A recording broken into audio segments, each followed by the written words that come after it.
bon là. Oui. Ne me demandez pas. Donc ce soir, c'est l'autre. On a le plaisir de recevoir Madame Bérénice Bouzou, qui a publié un livre qui a un titre un peu bizarre, Génération trahie. Et le thème retenu pour ce soir, c'est l'engagement pour la survie de notre civilisation. La survie. On peut dire que notre société est quasiment moribonde, en état de dissociété, comme le soulignait déjà il y a près de 50 ans le philosophe Marcel de Corte. Destruction de la famille, des corps intermédiaires, et c'est le résultat implacable et logique du libéralisme destructeur de tout bien authentique. Si on veut reconstruire notre pays, il faut promouvoir des valeurs qui n'ont rien à voir avec le gestel, l'intérêt. Et dans une société, il y a en particulier deux corps qui peuvent être le modèle, l'Église et l'armée. En général, dans ces deux professions, ou dans ces deux carrières, qu'on embrasse par idéal et non pas par carriérisme. Si vous voulez que la France survive, il faut que la cellule de base de la société, la famille, devienne réellement un oasis, que la transmission de notre culture soit assurée. Or, si on regarde en l'espace de 30 ans, on peut voir que nos milieux se sont rétrécis comme une peau de chagrin. Et, comme le disait un grand moine, dont Gérard, le fondateur du Barou, qui était aussi un grand ami de l'armée, rien de pire que la trahison avec des airs de fidélité. Rien de pire. L'engagement, la plupart de nos contemporains en sont incapables. Et je le constate dans mes activités constamment. Incapables de franchir le pas pour entrer au séminaire ou pour se marier. On veut essayer, mais pas s'engager. On est incapable de donner sa foi parce qu'on n'a plus de foi. Et ça, c'est le drame de notre époque. Et peut-être nos ennemis devraient nous donner une certaine leçon. Le père de Foucault, un croyant au Sahara, voyant les musulmans fervents, ça l'a rappelé à ce qu'ils étaient et ce qu'ils auraient dû rester. Peut-être ces fanatiques musulmans pourraient vous renvoyer à votre propre lâcheté. Et peu importe l'étiquette sur laquelle vous vous couvrez. J'ai mis sur mon site, sur mon site, un reportage sur les jeunes veuves d'Égypte dont les maris ont été assassinés. Voir leur joie chrétienne, mais joie du sacrifice accepté, et même les enfants. On est loin de voir aujourd'hui une mère de famille pouvoir dire à son fils « Je préférais ce soir te savoir mort que d'avoir appris que tu as commis un péché mortel. » Il faut savoir que toute faute a une dimension sociale et que si la Sainte Liturgie a une force cosmique, les sacrements de Satan aussi. Et vous avez beau avoir peur de l'islamisation rampante de notre pays avec la complicité de cette pseudo-laïcité, vos peurs vont vous ramener peut-être un jour devant la réalité. Il faudra savoir de quel côté vous êtes et quel combat vous voulez mener. Et je vous souhaite un jour de pouvoir dire comme Saint Paul, j'ai terminé ma course, j'ai mené le bon combat. À vous. Écoutez, après cette entrée en matière de haut vol, Non, je me sens tout d'un coup non préparé. toute humble. Donc laissez-moi tout d'abord me présenter en quelques mots. Donc je suis professeure de français et j'enseigne depuis une vingtaine d'années dans le public, dans des collèges et des lycées en région parisienne. Donc j'ai fait mes armes, si je peux m'exprimer ainsi, dans des établissements classés de manière un petit peu euphémique sensible, notamment la Jolie, au Murau. Et donc j'ai enseigné devant des publics parfois totalement ghettoisés. Et actuellement j'enseigne dans un établissement scolaire où il y a une mixité sociale, ethnique, culturelle, religieuse. Et ce que m'a appris mon métier, c'est justement l'envie de m'engager et de me battre. Et face à un public difficile, un public d'élèves qui ne fait pas semblant d'écouter. Donc j'ai aussi appris mon métier. Et je suis toujours enseignante et c'est une vocation en ce qui me concerne. C'est avec un vrai plaisir que je fais cours. C'est pas toujours facile, mais j'espère pouvoir poursuivre dans cette voie. Alors l'engagement, ça sous-entend l'idée d'obligation, de promesses données, de contrats, et en totale opposition justement avec une société consumériste où l'homme est jetable et où il n'y a plus aucun sens, si vous voulez. Et il y a une forme de désespérance qu'on peut voir aujourd'hui. On ne peut pas dire que globalement la population française et européenne est foncièrement heureuse. Et donc moi, derrière l'idée de l'engagement, je pense à l'armée, bien sûr, puisque donc, frère Thierry vous a parlé, bien sûr, de l'engagement spirituel, l'engagement au niveau de la foi. D'ailleurs, on peut parler d'un moine soldat. Je parlerai de l'armée et je vous expliquerai pourquoi j'ai écrit Génération Treillis. Donc déjà, pourquoi Génération Treillis? Pourquoi ce livre? Il y a eu 2 déclics en ce qui me concerne. Le premier déclic, ça a été la commémoration du centenaire de Verdun, de la bataille de Verdun, au fort de Douaumont, où on voit des jeunes courir sur les tombes. Et donc, je vais vous lire les premières lignes de mon livre. Je les ai écrites avec cœur, sur le coup de l'émotion. À mon arrière-grand-père, mort dans l'enfer de Verdun. Dans l'enfer des tranchées de Verdun, sous un déluge ininterrompu d'obus, les poilus étaient loin d'imaginer qu'un siècle plus tard, on piétinerait leur sépulture. C'est pourtant ce qui s'est passé le 29 mai 2016. Ce jour-là, plus de 3000 jeunes Français et Allemands répondent présents pour honorer la mémoire de leurs compatriotes portés disparus, morts pour la patrie 100 ans plus tôt. Afin de rendre hommage à ces soldats tombés sur le champ de bataille durant les 300 jours de combats acharnés qui ont défiguré Verdun à tout jamais, ils courent. Surgissant de la forêt, ils dévalent au pas de course les allées du cimetière militaire de la nécropole nationale de Douaumont pour se laisser tomber au pied de l'ossuaire qui préserve le souvenir des combattants de la Grande Guerre, notamment à travers leurs restes mortuaires. Non contents de courir, ces jeunes Européens se prêtent ensuite à une pantomime de combat, encouragés par le rythme lancinant des tambours du Bronx. Le spectacle atteint alors son apothéose quand apparaît l'allégorie de la mort juchée sur des échasses et que cette figure spectrale vient à son tour piétiner sur les tombes. J'irai cracher sur vos tombes, donnait pour titre Boris Vian à l'un de ses romans policiers parus en 1946. 70 ans plus tard, c'est chose faite. Cracher ou piétiner sur la terre où reposent nos aïeux, quelle différence! Je me suis insurgée, si vous voulez, contre ce jeunisme qui consiste à infantiliser la jeunesse sur des sujets aussi graves. Donc il y a eu aussi un deuxième déclic, bien évidemment, c'est les attentats perpétrés sur notre sol.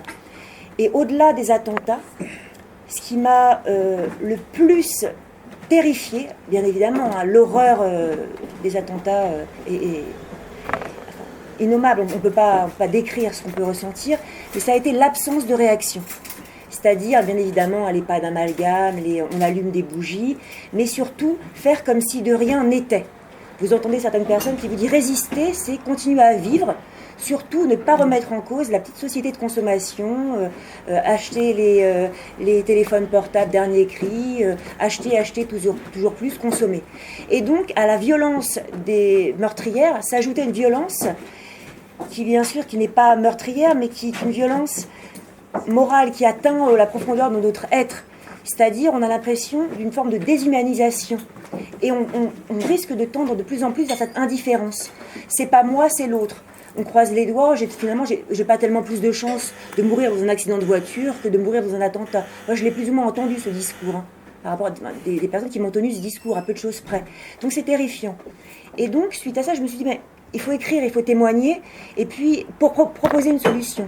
Mon idée, maintenant, j'ai écrit plusieurs ouvrages, et on dit souvent deux intellectuels assis vaut moins loin qu'une brute qui marche. Je reprends Audiard.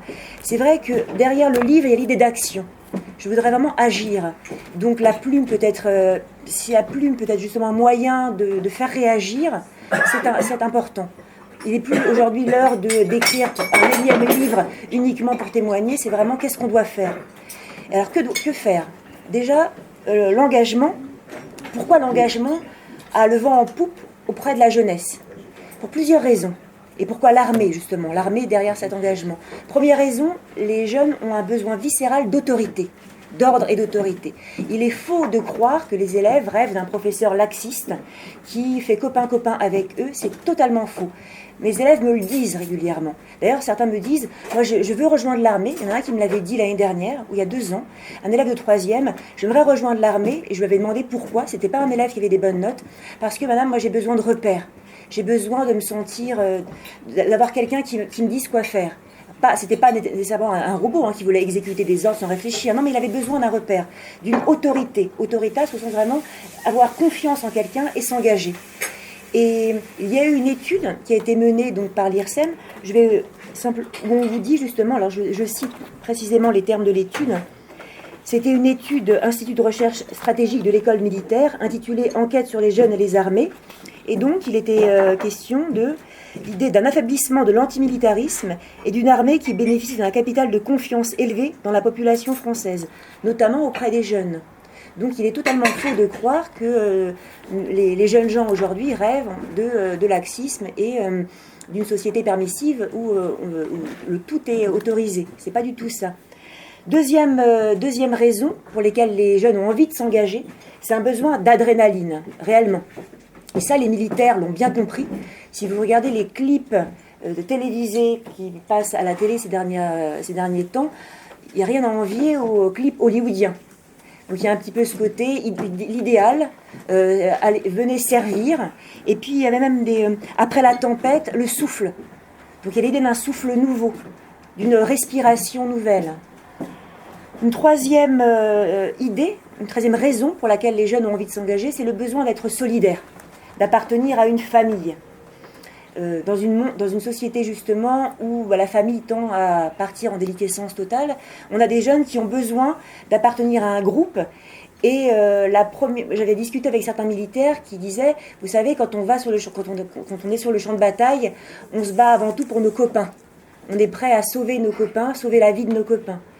Et il y a un leitmotiv aujourd'hui qui m'agace, c'est cette notion de vivre ensemble.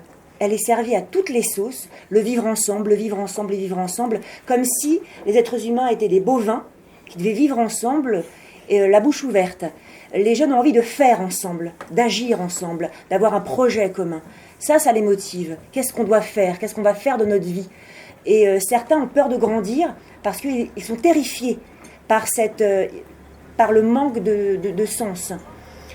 Il y a bien sûr une dernière raison, sans doute l'une des plus fortes, c'est le besoin de servir, d'être utile. J'ai envie de faire un métier où je me sens utile.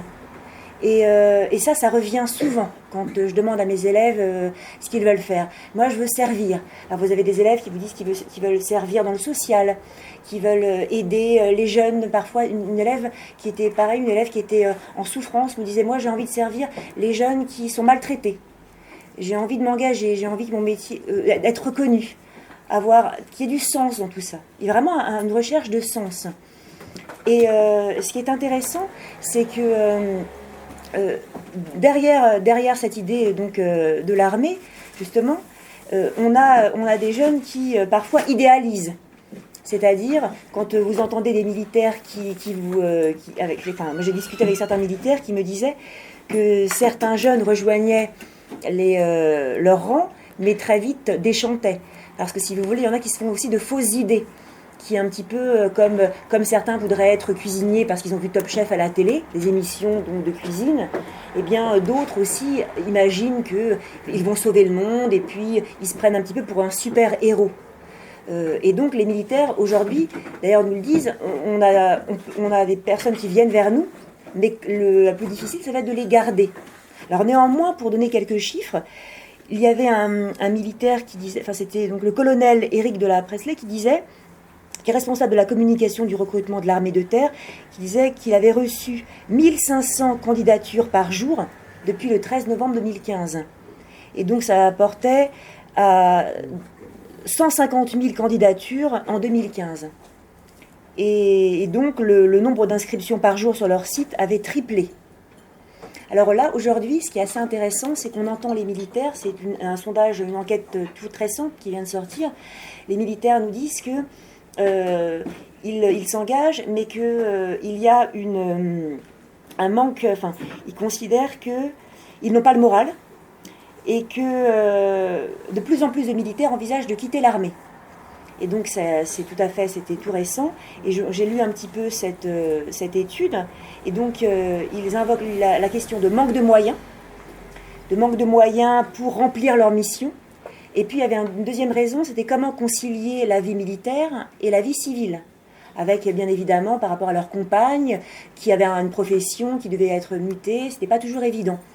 Moi je pense qu'il y a une autre raison, qui n'ont peut-être pas, enfin je me fais leur porte-parole sans le savoir, en tout cas c'est un avis que je vous fais partager, et je le donne d'autant plus volontiers qu'il est partagé aussi chez les professeurs, qui sont en première ligne non armés, c'est le manque de reconnaissance.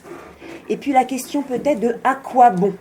Je m'engage, je suis militaire, je suis prêt à donner ma vie pour un pays, mais à quoi, pour qui, pourquoi, pour sauver quoi, pour sauver quelle civilisation, pour sauver des personnes qui ont conscience de cela, qui continuent à mener leur petite vie comme si de rien n'était, à acheter pour en avoir plein les armoires, comme dirait une chanson d'Alain Souchon. C'est un petit peu cette question. Et je pense qu'aujourd'hui, vous avez les sentinelles qui sont parmi nous, et donc ils sont au contact des civils, et certains d'entre eux, je pense, parfois se posent cette question. Il faut, je pense, avoir une sacrée dose d'abnégation pour faire, et puis se dire, c'est encore plus beau, même si c'est inutile. C'est encore plus beau, oui, c'est ça. Quand c'est inutile, pour reprendre, c'est Cyrano de Bergerac qui disait ça, c'est encore plus beau quand c'est inutile. C'est vraiment le désintéressement total. Mais c'est pas toujours facile. Eux-mêmes sont pris dans une société de consommation, et puis ils finissent par se dire, bon, de toute façon, sauver quoi. J'avais discuté avec un collègue qui m'avait dit ça, mais parce que je suis un peu idéaliste, j'ai un petit peu envie de sauver le monde, enfin, en tout cas sauver notre monde ou sauver ce qui reste à sauver. Il me disait, mais Véronique, tu veux sauver quoi ? Qu'est-ce que tu veux sauver cette décérébration, ce langage qui n'en est plus un, ce monde de l'immédiateté. Alors j'avais répondu donc, que nous sommes quand même des héritiers et qu'on a un devoir, on ne peut pas tout brader du jour au lendemain, et que peut-être qu'il y a une forme d'endormissement qui n'attend qu'à se réveiller. Et j'ai quand même un petit peu d'espoir que les choses puissent repartir. Et sinon, je ne me battrais pas et je ne serais plus enseignante si je n'y croyais pas un petit peu. Et quand je vois justement les élèves qui sont en recherche de sens, je me dis que c'est aux adultes aussi de leur donner un petit peu de sens, de les guider. Et tout n'est pas perdu. Une idée aussi, c'est que comment se manifeste cet engagement quelque part. Alors c'est pas pour rien que je me suis habillée le pied en cap en treillis. Alors l'habit ne fait pas le moine, mais il y contribue un petit peu. Donc vous voyez, il y a la trousse. J'aurais pu aussi. Alors j'ai la ceinture. Il peut y avoir d'autres éléments. Alors la mode treillis, c'est pas nouveau. Si on remonte un petit peu, si on prend l'histoire, même au 19e siècle, Il y avait cette moterie à l'époque napoléonienne, vous aviez même les épaulettes, les galons, c'est pas du tout nouveau. Et alors la nouveauté, c'est qu'après la Seconde Guerre mondiale, il y a eu chez les civils, il y avait un petit peu cette mode militaire. Après, il y a eu dans les années 70 un petit peu... on s'habillait en militaire, mais c'était pour critiquer, notamment par rapport à la guerre du Vietnam. C'était une forme de rébellion. Alors aujourd'hui, ce qui est nouveau, c'est que ceux qui s'habillent en treillis, pas mal de jeunes s'habillent en treillis. Dans mes classes, j'ai des élèves qui viennent habillés en treillis. Si vous vous promenez un petit peu, vous remarquerez qu'il y a la mode treillis, elle est bien réelle. Les défilés de mode aussi, on le voit. Donc, si on voit des jeunes s'habiller ainsi, c'est peut-être au niveau de l'inconscient, ou alors c'est un inconscient qui est pas si inconscient que cela. C'est un peu l'idée de on s'habille ainsi pour soutenir de manière peut-être indirecte ceux qui s'engagent. Et ce qui est aussi nouveau, c'est qu'aujourd'hui la moterie n'est plus détournée. C'est-à-dire qu'on ne s'habille plus en moterie pour critiquer les militaires. Ils s'habillent en treillis, tel quel, comme les militaires de Sentinelle. Alors il y avait un journaliste qui écrit un contributeur au New York Times qui avait fait cette remarque: la moitié des gens que l'on croise dans la rue est habillée pour tuer. Alors je ne crois pas que les jeunes qui s'habillent en treillis ont des velléités mortifères, veulent tuer. L'idée, c'est plutôt qu'aujourd'hui, les jeunes générations ne veulent plus de ce slogan post-68 heures, il est interdit d'interdire. Donc, faites l'amour, pas la guerre. Moi, je dis, faites l'armée, pas la guerre. Détournement du slogan. Parce que si on reprend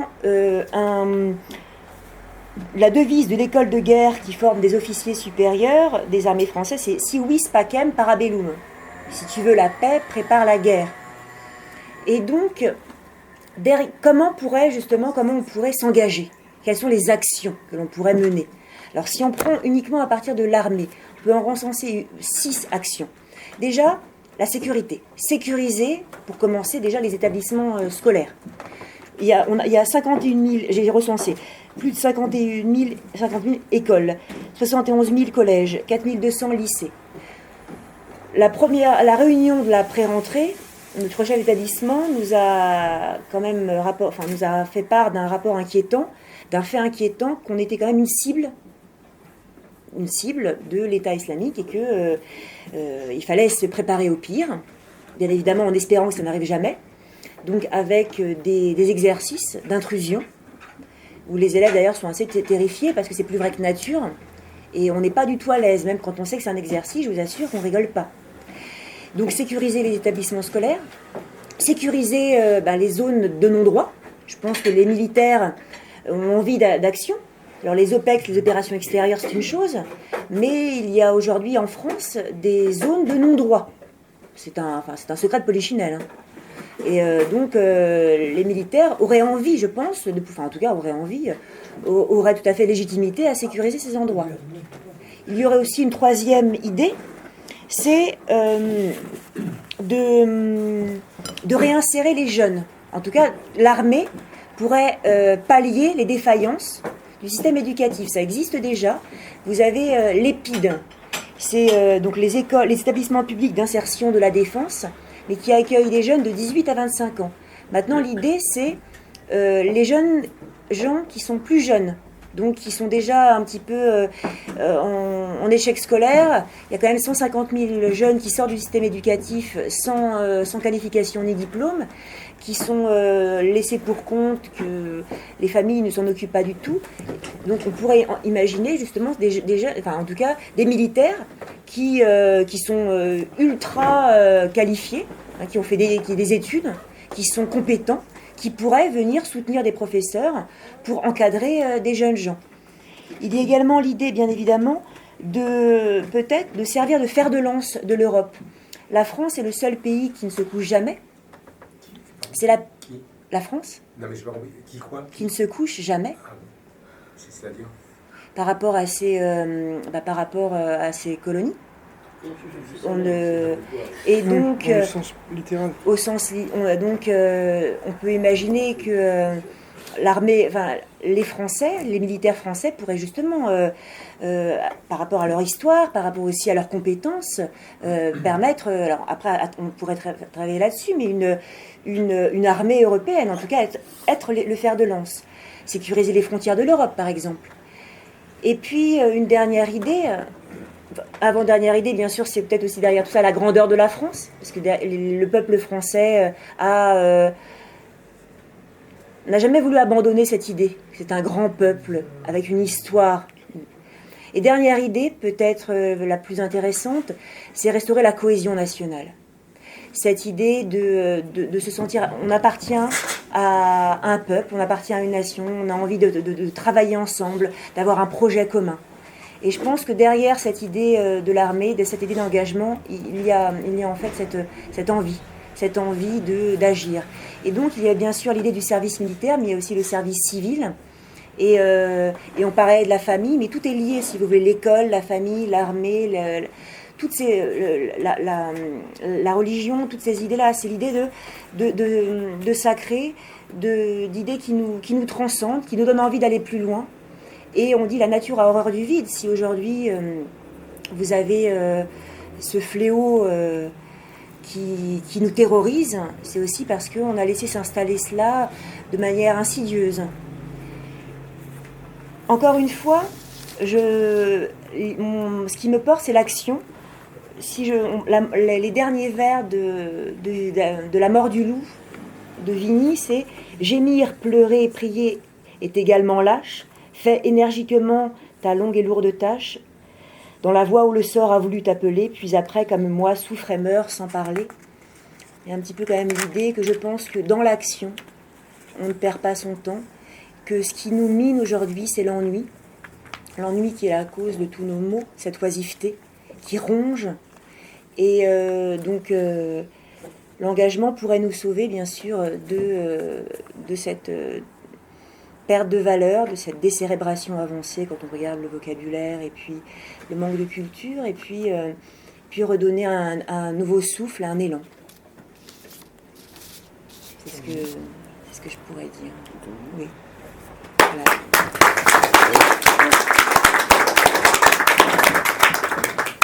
Oui. Il y a un pays qui s'est appuyé sur l'armée pour redonner le sens civique. C'est en particulier la Russie, avec les écoles de cadets, qu'elles soient d'État ou privées. Et en général, dans ces écoles-là, quand les journalistes vont interroger ces jeunes, on leur demande qu'est-ce que vous voulez faire plus tard. Ils sont très jeunes. Je veux être patriote. On est loin de ce qu'on pourrait entendre dans des cours de récréation de lycée. Deuxième remarque. Dans les écoles militaires, malheureusement, c'est passé sous les fourches godines de l'éducation prétendue nationale. Donc vous avez des fonctionnaires plus ou moins compétents de l'éducation prétendue nationale qui enseignent le français dans les prytanées militaires et dans les écoles préparatoires. D'ailleurs, petite parenthèse, c'est comme ça que mon frère est devenu gauchiste. Grâce à l'armée. Alors, à l'époque, on était un peu sérieux, donc il avait déserté, les gendarmes s'inquiètent. Alors j'expliquais que j'étais d'extrême droiture, pour pas dire autre chose, que c'est quand j'étais professeur, et que jamais je n'aurais osé donner à mes élèves ce qu'à l'école on donnait à mon frère. Donc il y a un grave problème. Le drapeau, l'uniforme, c'est peut-être exaltant, mais s'il s'agit de verser son sang, on le verse pour qui? Pourquoi? Pour Dieu, pour sa femme, ses enfants et la patrie. Et comme le disait Baudelaire, il n'y a de noble sur terre que le poète, le prêtre et le soldat, l'interprète des dieux, l'homme qui sacrifie et qui se sacrifie. Tout le reste est fait pour le fouet. Donc des solutions, bon, les prytanées militaires, il y a quelques années, il y a eu un scandale à la Flèche. La sécurité militaire descendue, parce que les Prussiens appréciaient pas tellement leur aumônier qui aurait été certainement un agitateur politique, mais pas un prêtre. Donc ils allaient soit chez le père de Binière, soit chez nous à la messe. Enfin, le pauvre abbé n'avait plus personne. Et quand on a visité le Prytanée, le commandant a donné l'ordre à l'aumônier de rester bien tranquille chez lui. Et il avait fait une dénonciation dans le Canard enchaîné, tout simplement parce que dans une école laïque, hein, il paraît que la France est laïque, les Brucions faisaient les bénicités, donc c'est lui qui les a dénoncés. Et descend de la police, et au-dessus des lits, dans les chambrées, il y a des crucifix. Alors je voyais des jeunes Brucions, je leur disais, écoutez, tromper l'adversaire, c'est pas un péché. Mettez une croix, un croissant, une étoile juive, et vous dites que vous êtes en recherche. Voilà. Est-ce qu'il y a des questions? Moi, je voulais simplement faire une petite erratum quand même. Quand vous m'avez demandé si la France ne se couchait jamais, je vous ai dit non par rapport aux colonies. Bien évidemment, les dom-toms, hein, parce qu'aujourd'hui, on n'a plus de colonies. Il y a l'Angleterre aussi qui se couche jamais, même beaucoup plus forte raison que nous. Hein. Il n'y a pas que l'Angleterre, il y a les États-Unis aussi. Ah oui, mais l'Angleterre notamment, c'est depuis les Commonwealth, les Dominions, Non, mais l'empire sur lequel le soleil ne se couche jamais. Charles Quint. Non, mais surtout, l'Angleterre va quitter, en tout cas, l'Europe. Donc, je pense que la France a un rôle à jouer pour sécuriser les frontières de l'Europe, c'est une évidence. Avec les compétences, les militaires sont ultra compétents. Et je pense sont peut-être sous-employés, mal employés. Vous avez dit que dans l'enseignement, vous jouez un rôle, je pense, précis. C'est un combat, enfin, c'est pas un combat armé, mais enfin c'est quand même une lutte pour permettre aux élèves de monter un peu au-dessus d'eux-mêmes. Enfin c'est une relation, et que dans cette lutte, je connais un peu la question, vous êtes complètement, non pas abandonné, mais saboté, le mot n'est pas trop fort, par la hiérarchie. C'est-à-dire que on ne promet pas, on ne met pas en valeur ceux qui cherchent une vraie relation, ceux qui combattent, ceux qui creusent leur relation avec leurs élèves, ceux qui leur donnent un sens. On met en valeur ceux qui sont dans Main Street aujourd'hui, n'en parlons pas. Et vous avez parlé de l'armée, dont les compétences, je dirais, militaires restent, j'en suis heureux, relativement intactes, espérons. Mais dans les deux cas, ne sommes-nous pas, trahir le terme est peut-être exagéré, mais ne sommes-nous pas mal soutenus et par les clercs, et par les ministères, et par le politique? C'est-à-dire, ne sommes-nous pas finalement, on nous coupe peut-être pas l'herbe sous les pieds, tous ceux qui essayent de donner un sens, vous avez parlé du sens, et je pense que là vous parlez d'or, ceux qui donnent un sens à leur action, à la vie de leurs élèves, en difficulté ou non, pourquoi pas, à l'armée, tout cela ne sont pas soutenus par une architecture, par une politique au grand sens du large, je ne parle pas d'homme politique. Et là, il y a un hiatus. Et que faut-il dire à ces jeunes que vous essayez de maintenir la tête hors de l'eau, que vous essayez de pousser dans la vie? Que faut-il leur dire pour pas qu'ils tombent dans la désillusion?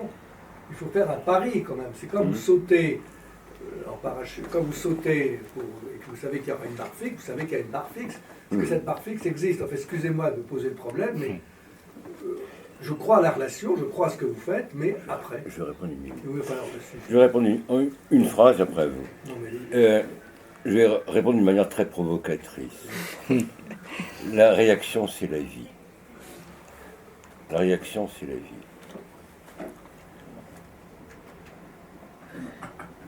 Il faut savoir que toutes les structures, quelle que soit la dénomination, et c'est le grand problème de l'époque moderne, où l'autorité ne peut plus réellement s'exercer, elle doit être, dans le meilleur des cas, consentie. Et une des raisons, c'est pas la seule, mais une des raisons. Alors vous avez eu une conférence ici sur l'économie. La finance apatride et vagabonde mène le monde, détruit les États. Alors on peut s'amuser sur le Brexit, il faut voir tout simplement qu'il y avait deux tendances de la City qui se sont opposées, l'une a emporté sur l'autre. mais le résultat est le même. Donc, dans une société en décrépitude, il faut savoir combattre ou être un partisan. Vous voyez, si on est un chrétien, la confirmation, c'est pas un sacrement de vieille bonne famille dentée, mais c'est le sacrement du combat. Et peut-être l'énergie de la survie, on ne l'a plus. Vous voyez, si vous lisez Houellebecq, auteur que je n'apprécie pas énormément, mais quelle est le sens de son histoire, hein? C'est l'opportunisme des classes dirigeantes ou même des intellectuels. Donc tant qu'on ne reviendra pas à nos racines fondamentales, mais on est fait pour être des esclaves, soit de la banque apatride, qui détruit nos nations, nos identités, soit des dîmes. Oui, j'ajouterais une chose, c'est que il ne faut pas oublier que l'éducation, c'est avant tout la famille. Et que le rôle du professeur n'est pas le même que le rôle du père et celui de la mère. C'est-à-dire qu'on parle bien sûr d'éducation nationale, on pourrait quand même aussi parler d'instruction. Le rôle premier de l'école, c'est de transmettre des connaissances, de permettre aux élèves d'avoir un cadre, bien évidemment de leur permettre aussi, de leur donner, insuffler le goût d'apprendre par eux-mêmes. Et on a tendance à l'oublier. Alors, il est vrai que souvent, chaque professeur qui croit en ce qu'il fait se sent bien démuni. C'est un petit peu une graine qu'on sème et on essaye qu'elle va atteindre le but, son but, et qu'elle va germer et qu'elle va faire des petits. Il est bien évident que moi, souvent, ce qui me désole, c'est les heures de français qu'on me retire. C'est sur 1 heure de français, on va me demander, on va me prendre mes heures pour faire venir des intervenants extérieurs pour parler de vie affective, ou sans me demander l'autorisation, que moi j'essaie de me débrouiller pour rattraper mes heures autrement, parce que les élèves en ont besoin. J'essaye de leur proposer des textes d'une certaine, dits classiques, de pouvoir, je les fais beaucoup écrire, beaucoup réfléchir. Je les écoute, ils prennent la parole, mais pas on n'est pas au café du commerce, c'est pas chacun dit ce qu'il pense et puis tout se vaut, qu'il y a une hiérarchie. On travaille beaucoup aussi sur les mots, puisque le langage et la pensée sont intimement liés, que ce qui se conçoit bien s'énonce clairement et les mots pour le dire parviennent aisément. Que ce qui nous manque aujourd'hui, c'est cela. Vous avez une paupérisation du langage qui est terrible. Que tout est... les élèves sont choqués pour dire ils sont émerveillés, donc, le même mot pour exprimer des sentiments différents. Donc je travaille énormément avec eux sur les mots, le mot juste, précis. Chaque mot est à sa place. Et ça, c'est un travail de longue haleine, mais c'est vrai que ça peut être... Mais dans beaucoup de professions, quand on y croit, un temps soit... On se sent peu de choses, parce qu'en effet, on est broyé par cette société, mais je n'ai pas le choix. Je pense que de toute façon, c'est ce qui m'anime, c'est ce qui me fait rester en vie. Sinon, je serais morte si je ne faisais pas ça. De toute façon, c'est comme ça. C'est un devoir, et je pense que chaque adulte, chaque grand-parent, chaque parent devrait se... Nous sommes bien d'accord, vous faites réagir. C'est une éthique, vous leur faites écrire, moi j'ai connu ça, bravo.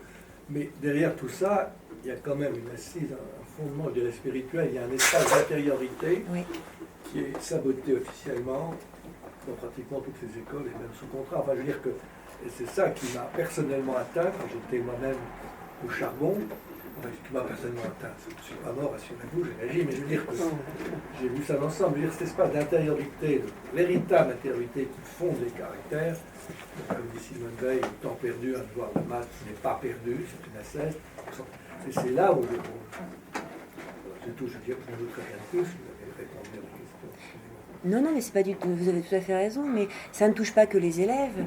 Moi, souvent, je suis parfois un petit peu attristée de ne pas pouvoir discuter avec des collègues, justement, sur des questions de spiritualité, sur des questions, mais au sens large, sur sur même des livres. Vous avez j'ai des collègues de français qui ne lisent pas de livres. Qui ne lisent pas de Je livres. confirme. Je n'ai pas le temps. Je confirme. Qui regardent à la télévision L'amour est dans le pré, j'en passe et des meilleurs, qui enregistrent les séries et qui se disent entre ne me dis pas la suite parce que... Et vous êtes là au milieu et en fait vous vous sentez bien avec vos élèves. Parce que les élèves ont encore un peu cette flamme, ont envie d'apprendre et je suis mieux souvent. J'ai quelques collègues que j'exclus de ce cercle justement particulier, mais je me sens mieux avec les élèves souvent que dans la salle des professeurs. Donc il y a beaucoup de collègues qui croient plus à ce qu'ils enseignent, qui ne sont pas vivres. Il faut quand même être honnête. C'est pas uniquement ça, c'est toute l'idéologie de Mérieux que vous connaissez bien, des pédagogues qui ont perverti l'éducation nationale. Mais c'est le projet Langevin dans ses ultimes aboutissements. Mais ça ne veut pas dire que l'enseignement de la Troisième République était meilleur. Vous voyez, la République a toujours eu deux projets pédagogiques. Celui de Le Pelletier de Saint-Fargeau ou de d'Alembert. Donc un va insister plus sur la transmission des connaissances, l'autre plus sur le bon sauvage qui doit s'exprimer. Mais c'est kiff-kiff bourricot. Tant qu'on n'aura pas renoncé aux chimères des pseudo-lumières, mais notre pays crèvera. J'en ai assez, je peux être assez violent, ça suffit. Oui, j'ai une question. En fait, j'ai juste regardé le titre de la conférence. J'ai pas cherché à aller plus loin, effectivement, sur qui vous êtes. Bon, j'apprends que vous êtes professeur du français. Enfin, je l'apprends maintenant, ouais. Mais en fait, ce qui m'a fait venir à cette soirée, c'est le titre, c'est l'engagement pour la survie de notre civilisation. Ça me parle vraiment. C'est la raison pour laquelle je suis là. Mais en même temps, je ne savais pas que vous mettriez en avant l'aspect militaire, l'aspect l'armée. Et donc je vous pose la question, quand vous dites, enfin c'est vous qui avez choisi le titre, hein, c'est quand même, quand vous dites l'engagement pour la survie de notre civilisation, il s'agit de l'engagement dans l'armée ou de l'engagement au sens large du terme ? L'engagement en général. Mais si vous voulez, j'ai pris cet angle parce que par rapport au livre que j'ai écrit, mais c'est l'engagement en général. D'ailleurs, quand on parle de l'engagement, dans l'engagement en général, vous avez beaucoup de jeunes aussi qui suivent un service civil, qui ont par exemple envie quand il y a des marées noires, ils vont sur les plages pour ramasser les détritus. La seule chose que ces engagements sont ponctuels. Oui, ils sont ponctuels. Et on pourrait justement les... Que le jeune d'aujourd'hui a du mal. Énormément de mal à s'engager. Soit se marier, soit entrer dans un monastère. Ce sont des immatures parce qu'ils sont les fils de personne. Il faut avoir le courage de le dire. Les parents ont démissionné en 68, plus ou moins. L'autorité parentale dans les textes a été partagée. Alors ça peut se discuter. Mais il y a plus grave que ça. Aujourd'hui, que vous viviez à l'école, que vous soyez pacsé ou marié, la situation aux yeux de la loi est exactement identique. Alors que Napoléon, qui est un triste personnage, disait quand même, concernant les concubins et autres farfelus, il ne s'intéresse pas à la société, donc la société ne s'intéresse pas à eux. Napoléon n'aurait pas pu imaginer que des pères d'avertis réclament les mêmes droits que les autres. C'était hors de ses conceptions comme CRS. Voilà. Et je rajouterais aussi que, justement, c'est ponctuel parce qu'il y a aussi cette idée de peur, la peur de l'échec, qui est quand même chez beaucoup de jeunes aujourd'hui bien ancrée. La peur de l'inconnu, parce qu'il n'y a rien qui les attire, ou en tout cas qui les pousse réellement à agir, ou sur le long terme. Et puis il y a aussi, je voulais rebondir là-dessus, par rapport à ces jeunes, attendez, j'ai perdu le fil, ça va revenir, ça va revenir. Si j'ai une question, peut-être ça va vous aider à revenir au fil. La peur de l'inconnu, je reprends ce que vous avez dit. Excusez-moi, je posais une question. Oui, mais non, mais on ne peut pas parler en même temps. Oui, je l'ai dit. Je vous pose après, j'ai commencé, vous m'interrompez. Voilà. Donc je disais, oui, ça rejoint un peu le fil peut-être. J'avais envie de vous poser la question, où enseignez-vous? Parce qu'effectivement, suivant l'endroit où on enseigne, c'est pas la même population de jeunes et c'est pas les mêmes. Alors, vous avez parlé de relation avec vos élèves que vous préférez à certains de vos collègues professeurs, mais vous enseignez où? Parce que c'est pas forcément pareil partout. La population de jeunes en question n'est pas la même à Neuilly, à La Courneuve ou à Saint-Denis. Je vais répondre. Elle a dit au début. Je pense que ça dépend essentiellement du maître. Du moins, s'il a une vocation d'être un maître. Bien sûr, ça Bon, s'il vous plaît, la vocation d'être un maître et non pas un fonctionnaire. Alors, peu importe la population, vous avez eu ici François Chemin, elle est dans un banlieue qu'on peut dire pas très favorisé. À côté de Paris, à Montfermeil, vous avez toute une série d'écoles de la seconde chance où le niveau scolaire est meilleur que dans certains quartiers bourgeois. Vous voyez, je donne encore des cours. J'ai une jeune kabyle comme élève qui entre en 6e. Elle connaît déjà ses 3 déclinaisons en latin, est capable de faire un thème, alors qu'elle est dans un bon lycée parisien, c'est pas sûr qu'en fin de 4e, il serait capable de le faire. Donc c'est pas une question vraiment de milieu social. Même si ça joue aussi un peu. Quand même. Oui, non, mais j'ai exercé dans pas mal d'endroits différents, avec des publics différents. Et c'est vrai que derrière l'idée de maître, il y a quand même l'idée de grandeur. Maggie, c'est un grand. Le ministre est au service et le maître est quand même détenteur d'un savoir et d'une connaissance. Je crois en ce que je fais. Et j'ai cette flamme, cette envie de transmettre, cette envie. Et quand je dis, c'est pas que je préfère mes élèves à mes collègues, c'est pas ça. C'est que je vois chez les élèves, déjà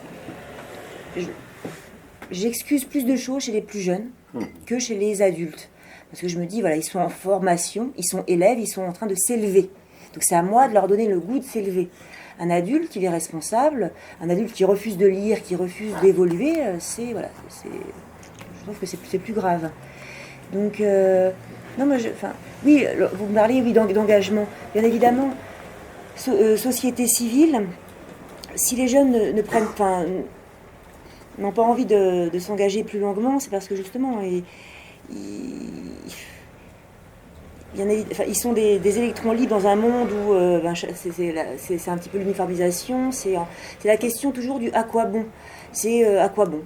Ils préfèrent rêver leur vie que vivre leurs rêves. C'est un petit peu ça.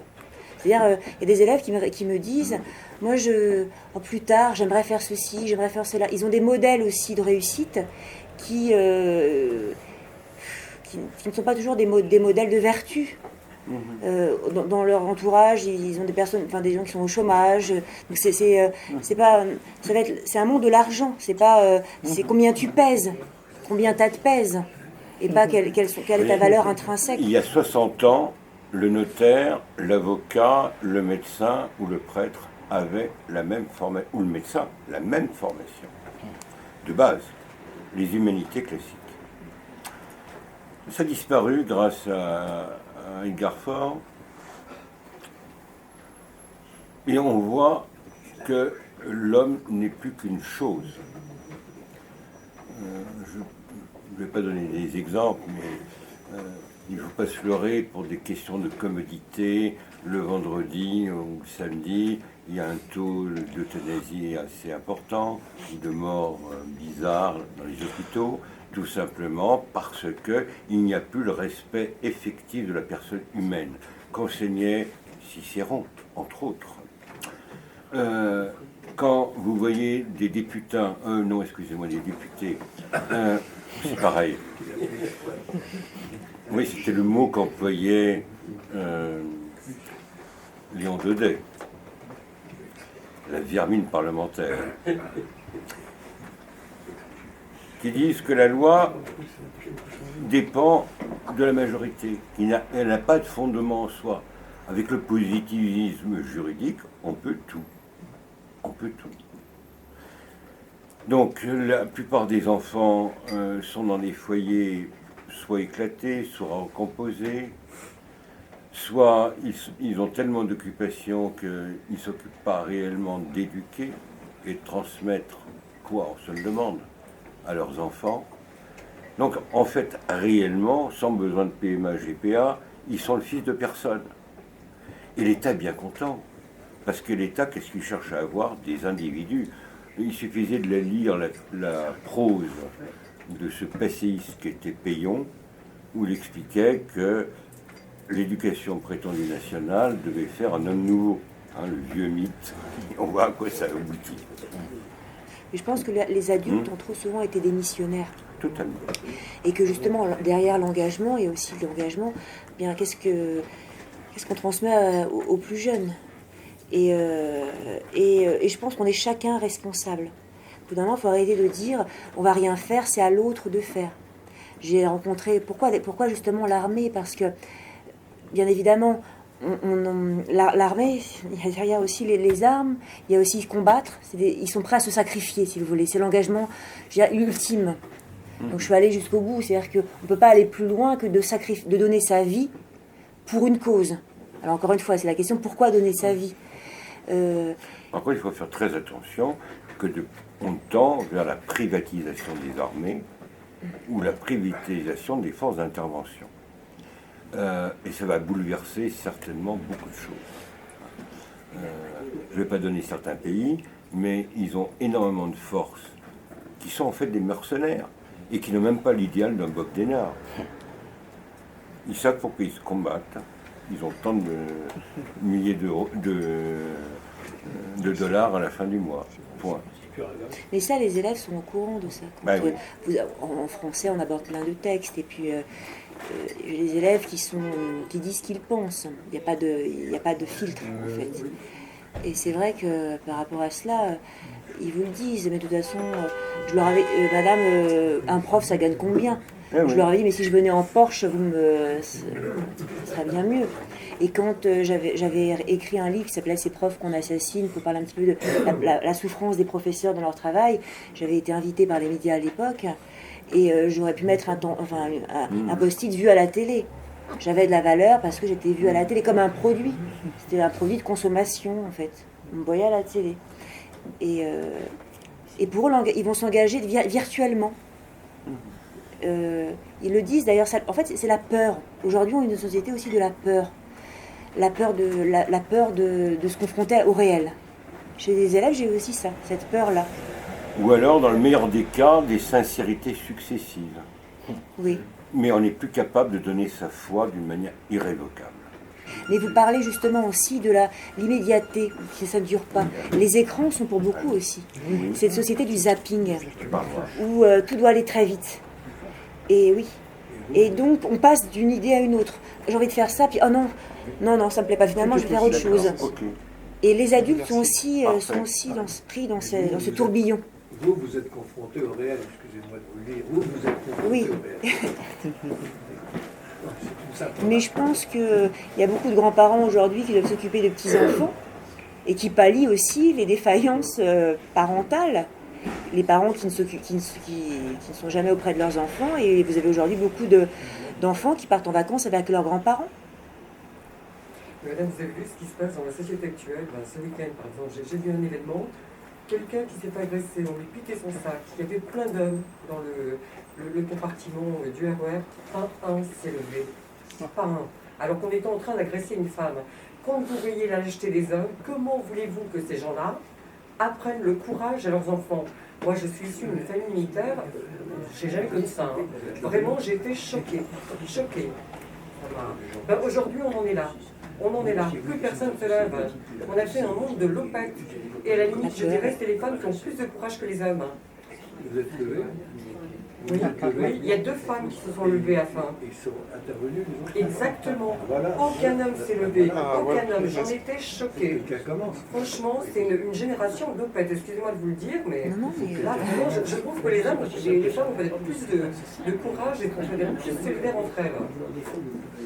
Et je l'ai dit en face, en plus, au mec, je les ai traités de l'opète. Moi, j'ai vu mon père, j'étais petite, dans le métro. Il s'était levé, il me tenait la main. Donc c'est vrai que mon père s'était levé, j'ai cette image-là.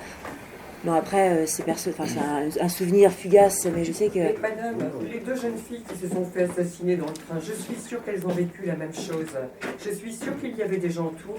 Combien se sont levés pour leur porter Entre aide? la première et la seconde, il y a eu un hiatus.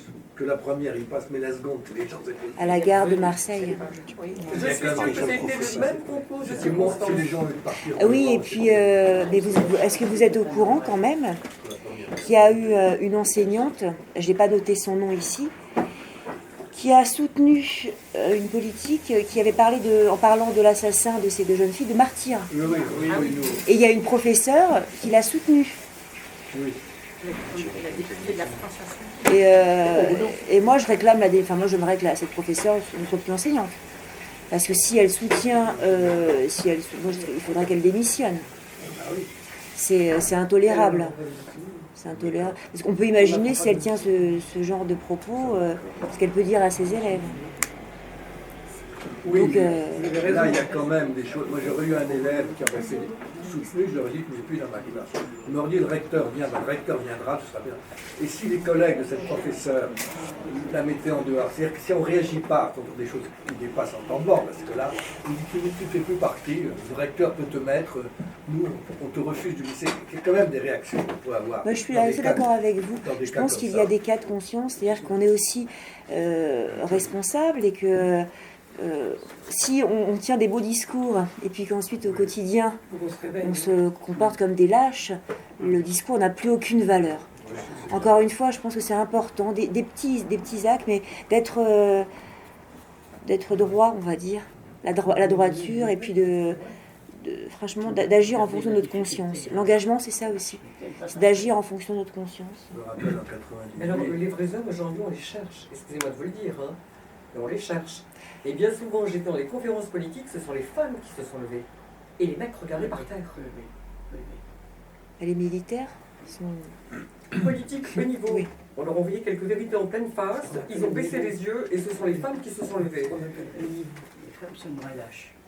Mais en 98, il y avait un professeur qui racontait les tournants dans son CES, qui était un peu naïf. Enfin, l'inspecteur d'académie de Seine-Saint-Denis l'a traité publiquement de méchant raciste. Je me suis élevé, moi à l'époque, une lettre passée, j'ai pu lever contre l'inspecteur traitant de tous les noms, ma lettre passe quand même.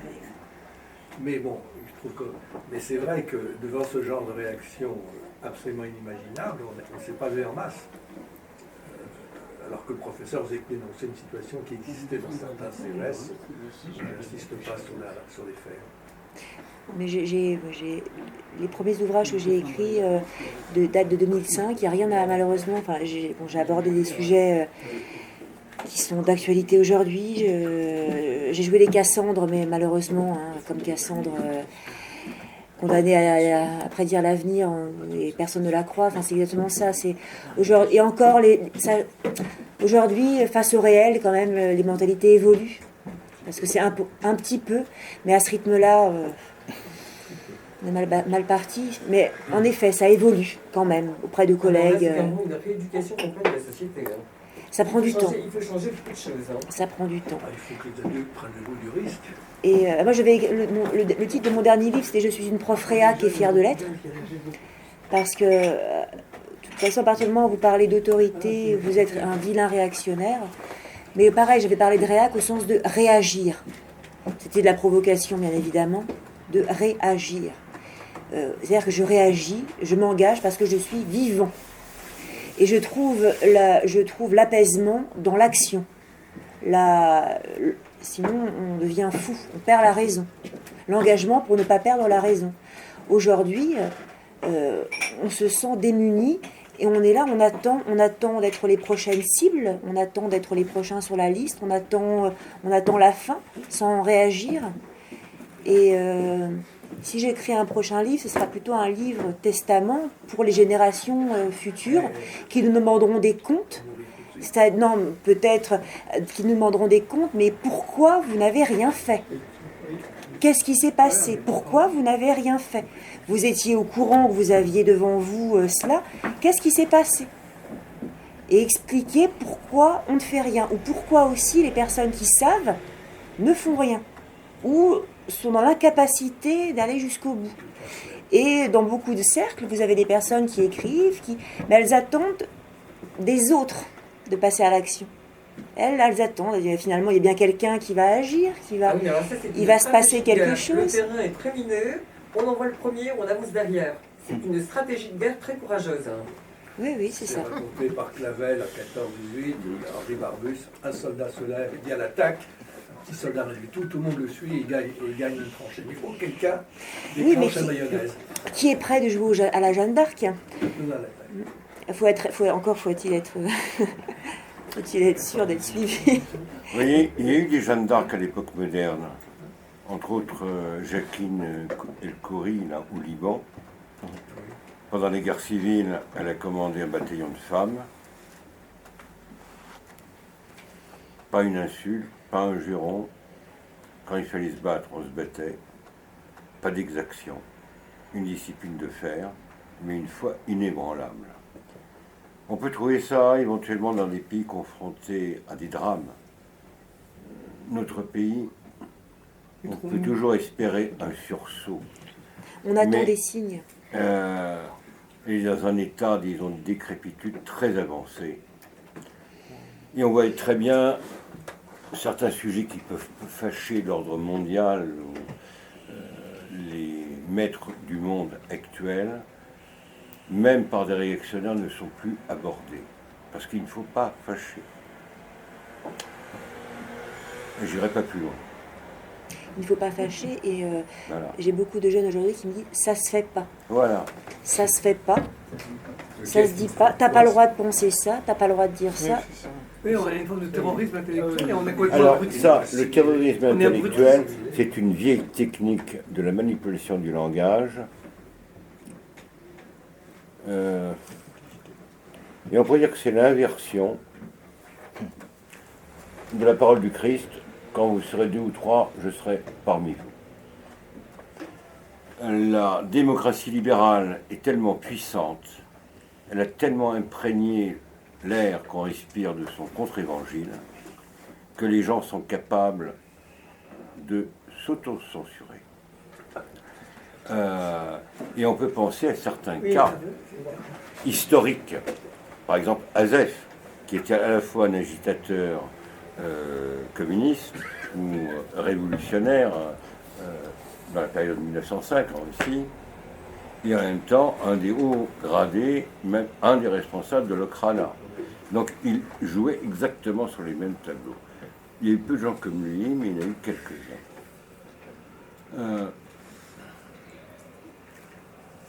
Le drame, c'est qu'il n'y a plus de gens réellement de conviction. Voyez. Certains combats aujourd'hui ne sont plus menés comme ils l'étaient il y a 30 ans, parce qu'à la limite, on leur a donné des os. Donc ils sont contents, ils ont leur petit rayon dans le supermarché mondialiste, et du moment qu'ils peuvent penser entre eux, ça va très bien. On a peur des conflits et de l'affrontement aujourd'hui. On est devenu peureux. Oui, on est très peureux, il y a une forme de Et terrorisme. vous n'avez pas compris aussi que le combat est avant tout et essentiellement culturel, Et spirituel. métapolitique. Le politique est mort. Quel que soit le parti, d'abord, ils sont dans le système démocratique, tenu par toutes sortes de compromissions, et on ne change. C'est ce que je disais il y a quelques mois à la télévision russe. Ça ne sert à rien de restaurer le tsar, alors qu'il y a beaucoup de nostalgie, même dans les télévisions d'État en Russie. Si ça ne correspond pas à l'état moral d'un peuple, ça ne sert à rien. Ça ne sert à rien d'avoir un guignol comme le roi d'Espagne qui va signer toutes les trahisons possibles et imaginables. Ça ne sert à rien. Et regardez les pays comme la Hollande, la Belgique, qui autrefois étaient très traditionnels, ou le Canada. Qu'est-ce que sont devenus ces pays aujourd'hui? Très libéraux. Très libéraux. Un gosse de 14 ans, il veut se faire euthanasier, pas de problème. Hein. Donc, et l'engagement aussi, vous parliez de ça, c'est on est tétanisé par le doute. Des personnes et dont l'importance de la conviction, l'estime de soi. Je vaux quelque chose, non, ce n'est pas vrai, je ne suis pas uniquement un produit de consommation jetable, je ne suis pas un être asexué qui vit dans un citoyen du monde. Enfin, non, et à partir quand vous insinuez le doute dans l'esprit d'une personne, elle est totalement tétanisée. Elle ne va plus agir. Elle n'est même plus persuadée d'agir pour le bien commun. Mais vous avez plongé dans le vivre ensemble. Vous avez vu la conception qui se trouve derrière. C'est la négation de beaucoup de choses. Vous avez compris. Oui, et le vivre ensemble. Déracinement, la race n'existe plus. Enfin, c'est un truc. Les gens, mais il n'y a plus de repères. En effet, là, c'est complètement une déstabilisation complète. C'est ce qui est voulu. Donc, quand on leur impose des choses comme ça, comment voulez-vous que les gens tiennent debout? C'est pas possible. Mais alors, ce qui se passe, c'est que c'est voulu, ou peut-être à un certain niveau. Mais je peux vous dire que ceux qui répètent vivre ensemble, ils répètent ça de manière pavlovienne. Ils savent même pas ce qu'il y a derrière. Et on ne l'explique pas. Non, mais je parle des adultes qui disent je vais faire un projet, et dans le projet, c'est marqué objectif pédagogique, vivre ensemble. Ils entendent par vivre, c'est du boulga, c'est du n'importe quoi, c'est la bouillie, c'est de la... On a travaillé là-dessus en philo-politique. J'ai entendu un discours que j'avais jamais entendu de ma vie. Alors, les races n'existaient pas, il n'y avait plus de culture, plus de racines, enfin un truc complètement hallucinant. Si les races n'existent pas, il n'y a pas de racisme alors. Le fameux vivre ensemble, c'est ça en fait. Non, je ne suis pas tout à fait d'accord. Je prends un exemple. Récemment, sur Facebook, j'ai vu qu'un prof avait repéré une affiche dégradante sur les gens qui étaient contre la PMA. L'affiche était dégradante, on se moquait d'eux, de leur mœurs et tout ça. Et c'était affiché en salle des professeurs. Et j'ai dit, mais pourquoi le professeur qui a vu ça n'a pas réagi? Car quand les gens en arrivent à ce niveau de bassesse, on peut quand même leur envoyer en pleine gueule. Je veux dire que s'ils avaient réagi en salle des profs, dans cette affiche des grades, ils sont quand même fragiles en face pour arriver à de telles ignominies. C'est-à-dire que ce n'est pas l'enfant qui est considéré comme quelqu'un protégé, c'est la bassesse, la plus pure, la polémique. Donc quand même, on peut réagir. Si on réagit, ils sont fragiles. Ils sont de la bassesse, c'est fragile, attention. Alors évidemment, il y a des risques, évidemment. Moi, je suis d'accord avec Thierry, tout ce qu'il dit, c'est très bien. Il y a les médias, il y a tout ça, mais quand même, on peut réagir, au moins dans certains cas. Regardez sur Facebook, c'était cette histoire, c'était sur... je ne sais plus chez qui j'ai vu ça, peu importe la personne... j'ai vu ça. Mais il y a beaucoup d'hypocrisie, si vous voulez. Quand vous les mettez dans certaines contradictions, ils sont incapables de réagir. Je prends un exemple. Ma chef d'établissement m'a demandé de participer à une journée sur la prévention à la radicalisation. J'y suis allée, j'ai rencontré des personnes de bonne volonté qui avaient envie à leur niveau de faire des choses. Enfin, je veux dire, il ne faut pas non plus, parce qu'elles sont confrontées à une question qui est difficile.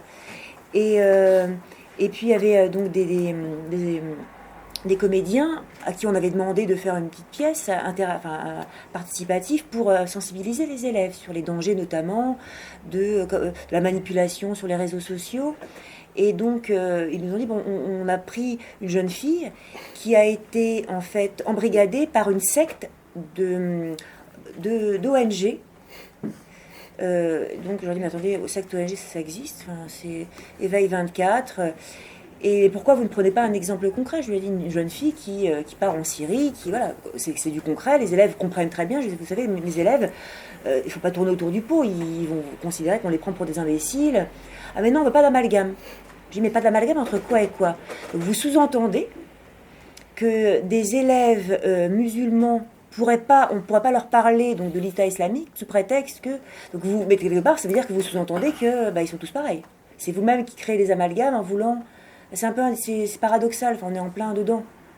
On ne va pas parler aux Allemands des nazis parce que...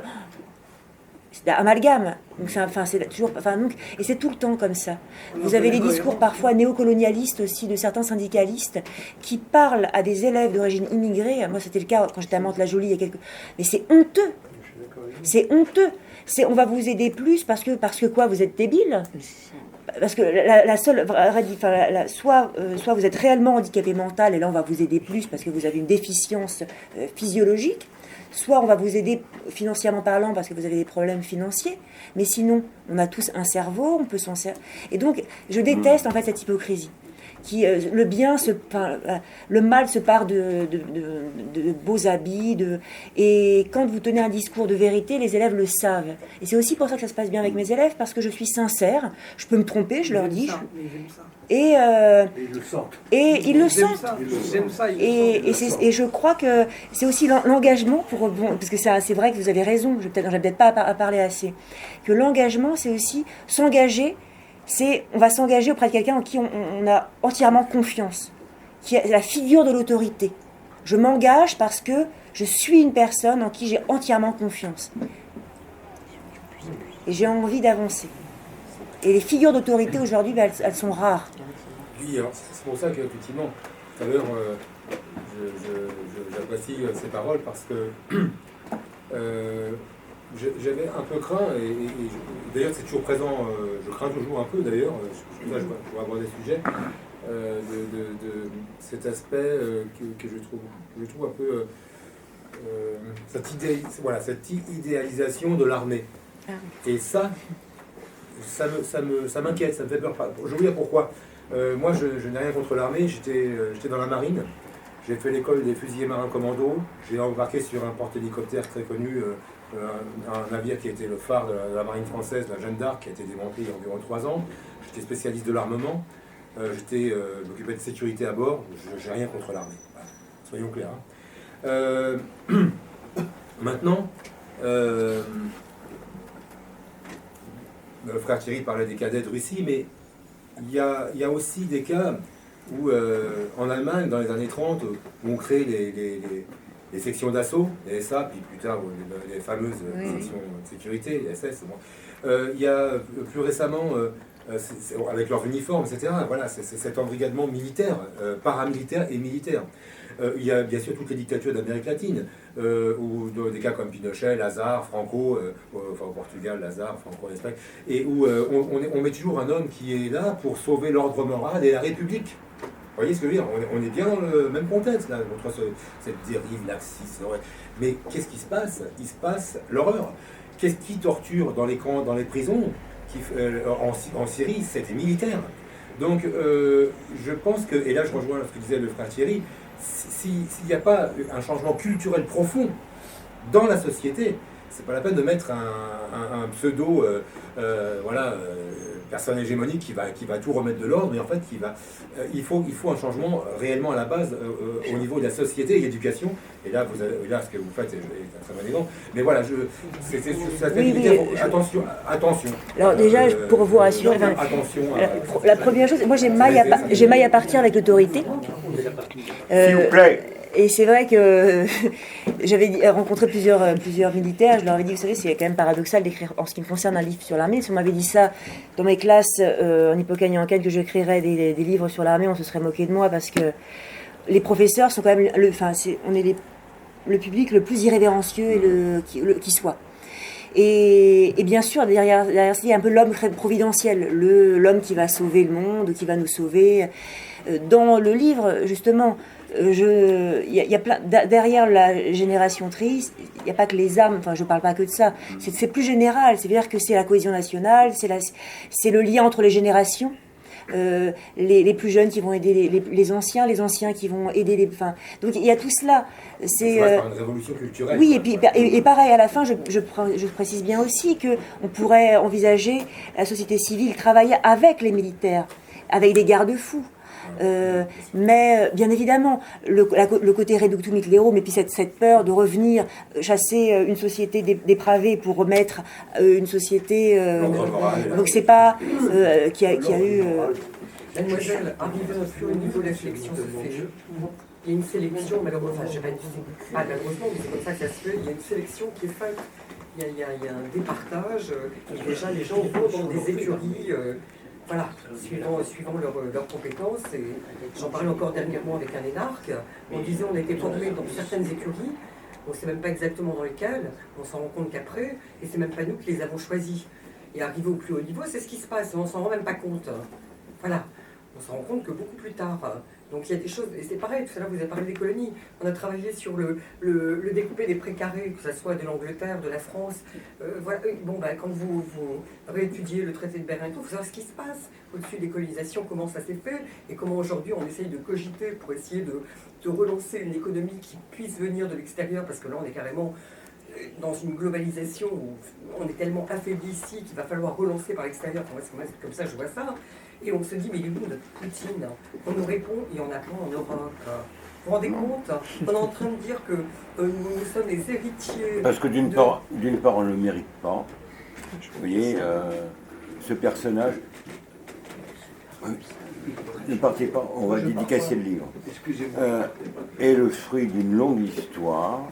Et on peut dire, mais c'est pas le sujet de ce soir, que ce qu'a subi la Russie a été une épreuve de purification.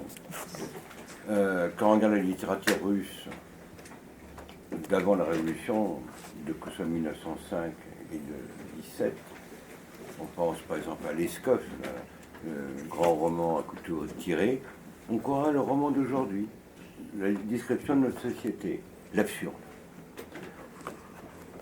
Et on voit très bien que les derniers jours de l'Empire, ça a été l'effritement total de la société. Même le haut état-major a fait pression sur l'empereur, et à la limite c'est anecdotique, apocalyptique. Mais le communisme, ou ce qui s'est passé en Russie, est une sorte de chape de plomb, malgré les horreurs des goulags et tout ce qu'on peut imaginer. L'excellence dans l'éducation a été maintenue. Mal compris, mais la fierté nationale. Alors que ici, en Europe, la trilogie républicaine, liberté, égalité, fraternité, à laquelle on ajoutait au début, tout à fait, quand on a été forgé, ou la mort. C'est des idées abstraites. Une liberté, théoriquement, nous défendons nos libertés, des libertés concrètes. L'égalité, mais ça suppose la guillotine. Et la fraternité suppose un père. Mais puisqu'il n'y a plus de père, c'est l'État qui s'arroge tous les pouvoirs. Et dans nos sociétés libérales ouvertes, disons, c'est une dictature molle, on ne se rend pas compte. Donc les situations sont totalement différentes. Imaginez qu'un Poutine puisse émerger de nos élites aujourd'hui, c'est quasiment impossible. Quasiment impossible. Pardon, Thierry, je peux vous poser une question? Oui. Je reviens un peu à la Russie. Vous savez, ils ont quand même, disons, subi quand même le choc, disons, de l'armée allemande, en fin de compte. Oui. Et il faut quand même admettre une chose, mettons, bon, c'est à l'époque du communisme, certainement, mais disons, ils ont eu quand même des grands généraux qui sont sortis quand même, disons, du rang, et qui leur a permis quand même de gagner. Enfin bon, écoutez, c'est pas le sujet de la Russie, on en parlera une autre fois. Oui, mais ça veut dire qu'il y a eu quand même un engagement militaire. La plupart des généraux russes de l'armée rouge étaient d'anciens officiers tsaristes. La majorité. La majorité. Dans l'armée blanche, il y a eu de tout. Et même pas forcément des gens favorables à l'Empire. Il y a eu de tout. L'ossature de l'armée rouge, au départ, après il y a eu des purges. Mais c'est des officiers tsaristes qui étaient passés par les écoles militaires tsaristes. Donc la situation n'est pas comparable. Alors mon père, ça veut dire qu'ici, nous en Europe, on n'a pas un niveau de stratégie aussi élaboré que les Russes. C'est la question qui se pose là. Mais non, parce que, écoutez, la Russie, le sujet n'est pas la Russie, c'est l'engagement. C'est la maladie morale. En Helsinki, quand il est arrivé, il a vendu le pays à l'étranger. Je pense aussi qu'il y a une chose, parce qu'on parle, de choses, on n'a aucune autorité spirituelle des évêques et tout ça, ils sont tous soumis à liberté, égalité, fraternité. Mais on n'a aucun réveil de ce côté-là. Non, mais ça c'est normal, c'est donc global, c'est le problème de l'Occident. Regardez la Merkel, pour se faire réélire, ou du moins président des réélections, elle a fait passer subrepticement le mariage gay. Bon, Et on lui souhaite beaucoup de gaieté d'ailleurs. Mais non, mais c'est pas réjouissant. C'est vraiment pas réjouissant. Parce que et on voit très bien que les jeunes Allemands sont incapables d'engagement. Mais d'ailleurs, regardez aujourd'hui. Aujourd'hui, le nombre de mariages, soit religieux, soit même à la mairie, uniquement à la mairie, est inférieur aux Pax et aux gens qui vivent à l'école. Le mariage n'est plus une institution, ce n'est plus qu'un choix. Il y a un choix temporaire qui est soumis à l'intérêt, à l'utilité des contractants pour un temps donné. Il n'y a plus l'idée de quelque chose de sacré, d'irrévocable. Hein. Encore qu'avait gardé plus ou moins Napoléon en le vidant de son sens.